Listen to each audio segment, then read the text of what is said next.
लोगों की भारी भीड़ में मौजूद महिलाओं की आंखों से आंसू की अविरल धारा बहने लगी जब दो बहनों के मिलन और फिर बिछड़ने का दृश्य लोगों ने देखा। यह मिलन और अलग होने की घटना हर एक साल होती है और हर एक साल भीड़ में मौजूद महिला भक्त रोने लगती है, क्योंकि ये दो बहनें कोई आम नहीं हैं बल्कि पटना की देवी हैं और इन दोनों बहनों की कृपा पटना शहर ही नहीं बल्कि यहाँ रहने वाले लोगों पर रहती है।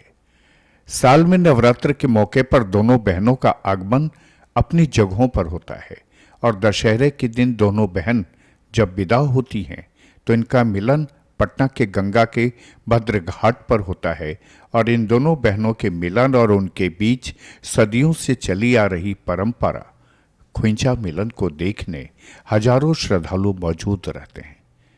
आज हम आपको दिखा रहे हैं पटना की देवी दोनों बहन बड़ी पटन देवी छोटी पटन देवी के मिलन और विछड़ने का वीडियो।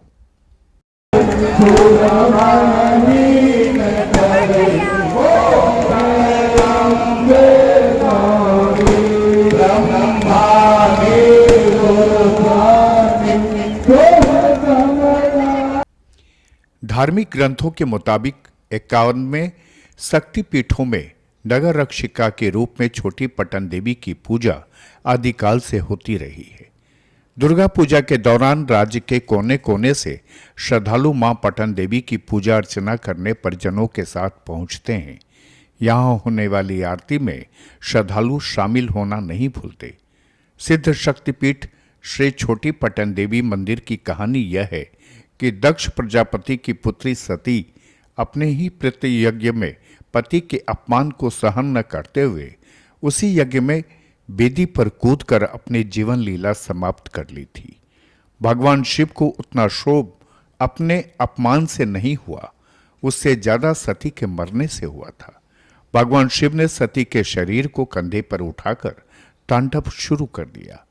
विकट स्थिति देख सभी देवता भगवान विष्णु के पास पहुंचकर प्रलय को रोकने की प्रार्थना की।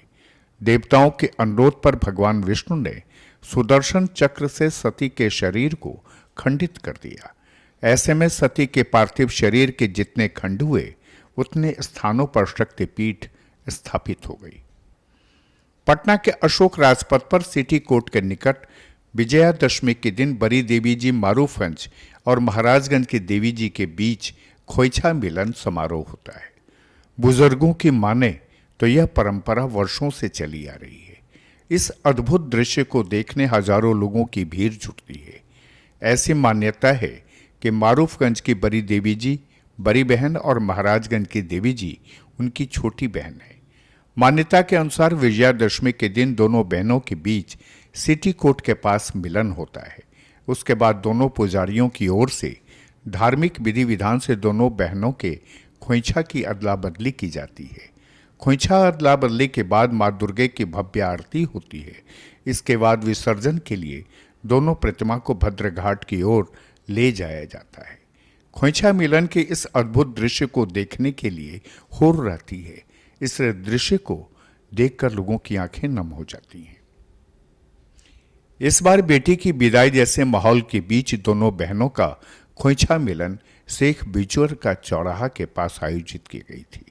विजयादशमी की रात 11:30 बजे श्री बड़ी देवी जी पहुंची, जहां छोटी बहन उनके आने का इंतजार कर रही थी। दोनों बहनें के पुजारी वैदिक मंत्रोच्चार के बीच खोइछा की अदला बदली की। आरती पूजन के बाद बड़ी बहन आगे और छोटी बहन पीछे होकर विसर्जन स्थल भद्रघाट के लिए रवाना हुई। बहरहाल 2 सालों के बाद लोगों ने दोनों बहनों के मिलन और खोइछा अदला बदली का दृश्य न सिर्फ देखा बल्कि इसे अपने कैमरे में कैद किया। पटना की देवी की विदाई भी दी। खुलासा के लिए पटना सिटी से अरुण कुमार की ये खास रिपोर्ट।